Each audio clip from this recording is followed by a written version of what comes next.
Orleans is known as one of the most unique cities on the planet, a tourist destination, hosting events like Mardi Gras, Jazz Fest, even the Super Bowl. But what's it like to be a New Orleanian? Where do we go? What do we do? And more importantly, what do we eat? In this episode, I'm going to show you exactly how it is to live life in the Big Easy.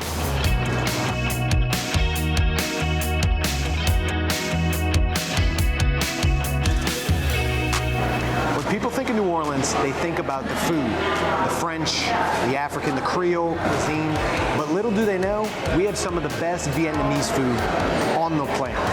And my buddy Tung here is going to tell us about what he does. What's going on? So I incorporate a lot of the American cuisines that I am traditionally eating every day, tacos, barbecue, burgers, that sort of deal, but infuse it with traditional Vietnamese food. Cool, so tell us what you serve for us today. We're serving a smoked brisket pho.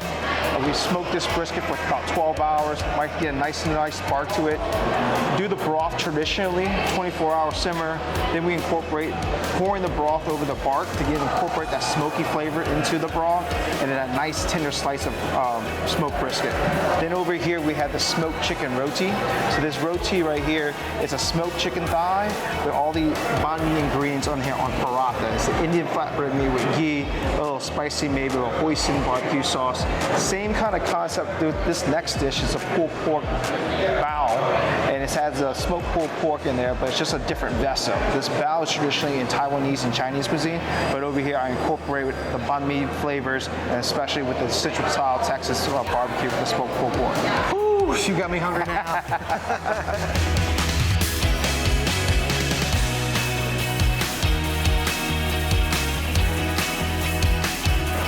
All right, we're here at St. Roch Market with the owner, Kevin Fadeau. Kevin, thanks for joining us. Hey, thank you for having me. So look, I want to ask you, what's a little history of the place and what is it now?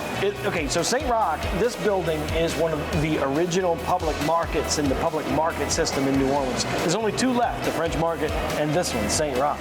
And as far as what it is today, it's very similar to the way it used to be. Different vendors that are food entrepreneurs in some way are selling their wares in a stall type of situation right here at St. Roch. Next year we will be celebrating 150 years here at St. Roch continuously, which is pretty awesome. That's incredible. Yeah. I remember coming to get coffee when you were starting Coast Roast. Yeah. So how did you become the owner?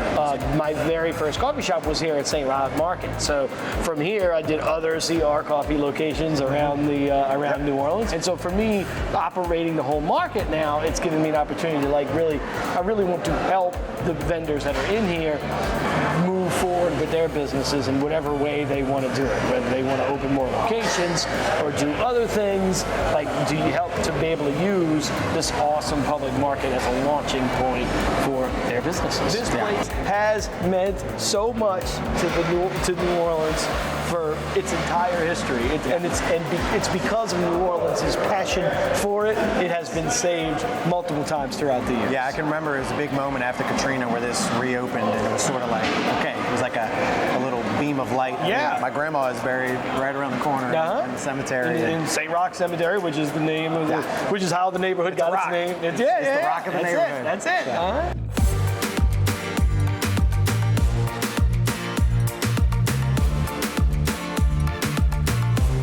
Another unmistakable and beloved feature of New Orleans is its architecture. So I figured we'd check out a listing nearby to St. Roch Market. This is 2134 Pauger Street. Originally a double bass shotgun built sometime in the 1860s, this was a very popular style, but now it's been turned into a single family home. There's 4 bedrooms, there's 2 full baths, and over 2,200 square feet of living with a large backyard that's kind of a rarity in this neighborhood.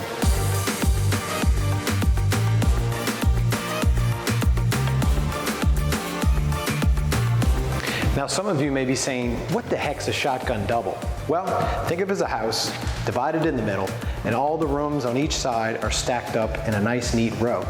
This was done for efficiency and also done before they had air conditioning. You'd open up the front door, open up the back, and get a nice little breeze through it. I think this new layout is a little more conducive to modern living.